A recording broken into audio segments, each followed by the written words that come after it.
परसोनी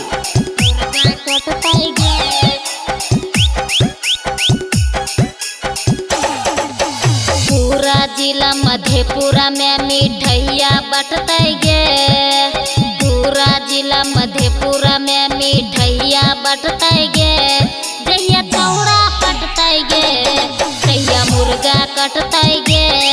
जहिया चौड़ा पटते गे तहिया मुर्गा कटते गे। पार्टी चलते बियर बाके बोतलबा टूटते गे।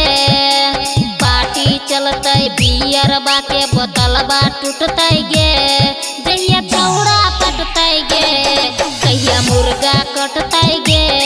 जहिया चौड़ा पटते गे तहिया मुर्गा कटते गे।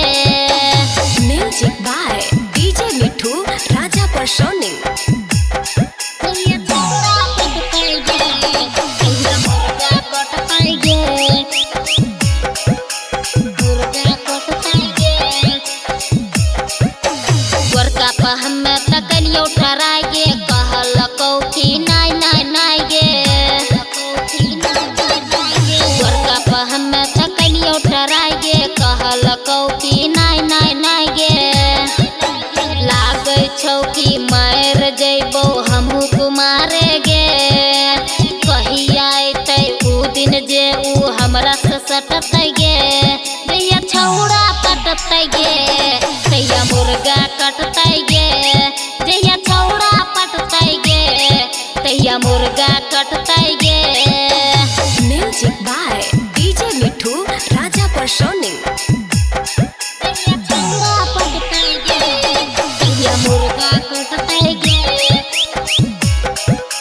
मुर्गा कटतै गे। कोनो उपाय करके हल्दी लगाए दे छौड़ा सबर का से बिहा कराए दे। कोनो उपाय करके हल्दी लगाए दे छौड़ा सबर का से बिहा कराए दे। सिंगर रानी शर्मा के जब गाना बजते गे। सिंगर रानी शर्मा के जब गाना बजते गे। जहिया छौड़ा पटते गे तहिया मुर्गा कटते